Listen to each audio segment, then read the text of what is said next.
Hello বন্ধুরা, সকলে কেমন আছো? আশা করি সবাই ভালো আছো। এসো আজকের রেসিপিটা শুরু করা যাক। আজকের রেসিপিটি হলো নিম বেগুন ভাজা। চলেন উপকরণগুলো দেখে নিই। আজকে তোমাদেরকে আমি নিম বেগুন ভেজে দেখাবো। চলো উপকরণগুলো দেখে নিই। বেগুন কেটে নিয়েছি, নিম পাতা নিয়েছি, আর একটা পেঁয়াজ নিয়েছি। তো চলো ঝটপট শুরু করে দিই। গ্যাসের মধ্যে একটা কড়াই বসিয়ে দিয়েছি। বন্ধুরা, তোমাদেরকে তো আমি আগেই বলেছিলাম ভাজা পোড়া করতে গেলে লোহার কড়াইয়ে ভাজবে। শুকনো খোলায় আমি নিম পাতাগুলোকে দিয়ে নিচ্ছি। গ্যাসটা বাড়িয়েই রাখবো। নিম পাতাগুলোকে শুকনো খোলায় প্রথমে ভেজে নিচ্ছি। কড়াই বসিয়ে দিয়েছি। আগেই বলেছি ভাজা করতে গেলে লোহার কড়াইয়ে ভাজতে ভালো হয়। বন্ধুরা দেখো, তেল গরম হয়ে গেছে। তেলের মধ্যে আমি বেগুনগুলোকে দিয়ে ভেজে নেব। তেল গরম হয়ে গেছে, ওই তেলে আমি বেগুনগুলো দিয়ে দিচ্ছি।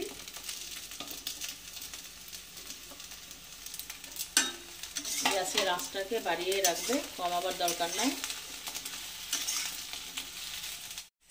হলুদ দিয়ে দিলাম, পেঁয়াজ দিয়ে দিচ্ছি, দিয়ে ভাজবো। 1 রসুন তেল দিয়ে দিচ্ছি। তেলটা মনে হচ্ছে কম হয়েছে, লাগবে এখন। তেলটা তোমরা দেখে দেবে।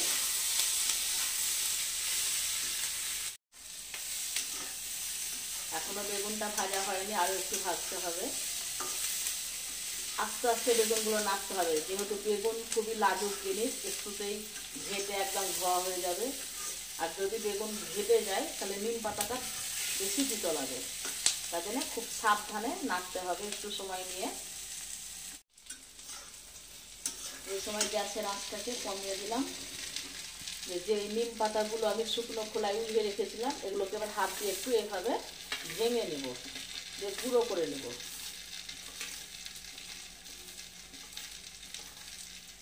দিয়ে এগুলো এর মধ্যে দিয়ে দেব। দিয়ে খুব সাবধানে একটু সময় নিয়ে নাড়তে হবে।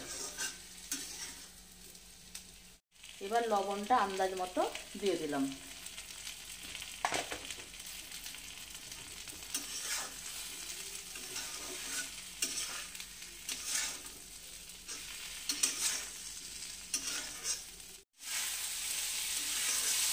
এখন নিম বেগুন ভাজা আমার প্রায় শেষের দিকে।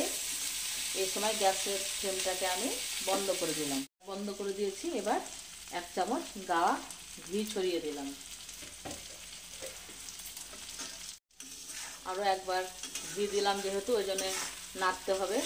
দেখো কি সুন্দর ভাজা হয়ে গেছে, কড়াইয়ে একদম লাগেনি। দেখো বন্ধুরা, দেখতে পাচ্ছ? ওই জন্যে ভাজা জিনিস লোহার কড়াই সবসময় করবে। দেখতে খারাপ লাগলেও জিনিসটা ভালো হবে। তাকে একটু লাগেও নি বা ভাঙেও নি, কিচ্ছু হয়নি। আর ওই সব কড়াই, অ্যালুমিনিয়াম কড়াই করতে গেলে না কড়াই লেগে যায়, দিয়ে বেগুনটাও ভালো ভাজা হয় না। দেখো হয়ে গেছে আমার নিম বেগুন ভাজা রেডি। ভাত দিয়ে শুকনো মেখে খাবে,